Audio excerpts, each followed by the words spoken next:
Hi there, I'm Alex Cunningham, and I'll walk you through this Notion tutorial step by step. Let's jump right in.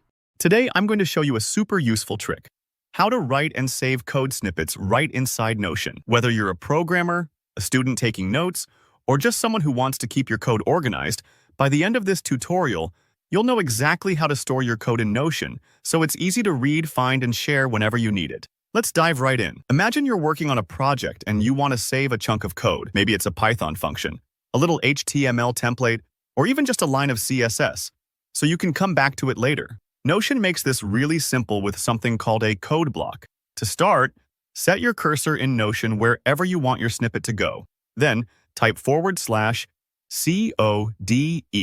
so that's code. As soon as you do this, Notion will show a little menu, and you'll see an option for code. Go ahead and select that. Notion instantly creates a special area on your page that's designed just for code. Now, here's an important detail. This isn't just a regular text box. A code block in Notion keeps the formatting of your code, so it doesn't jumble up your indentation or mess with the spacing. This makes it much easier to read later.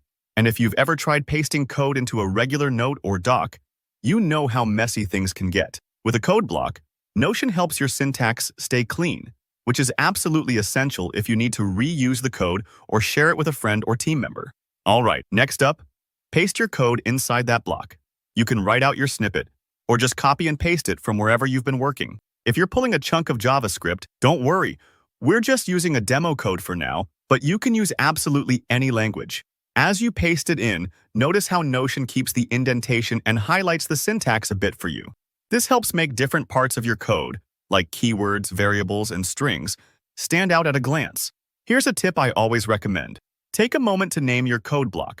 Notion doesn't force you to name it, but trust me, if you start storing several snippets, giving each one a clear, relevant name will make your life so much easier. Maybe call it login function, CSS navbar, or SQL query for sales report, whatever matches the snippet.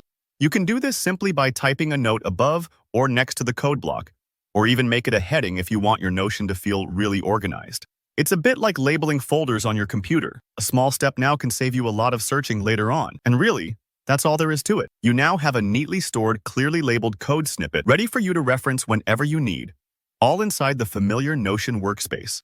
If you're planning to keep lots of code bits, maybe you're building a personal snippet library, or you want to share handy templates with your team, this little workflow can be a huge help. So there you have it, a fast, simple way to write and store code in Notion that keeps your snippets organized and easy to find.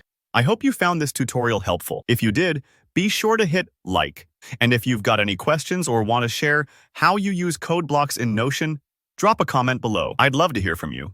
Don't forget to subscribe for more practical Notion tips and tutorials. Thanks for watching, and I'll see you next time.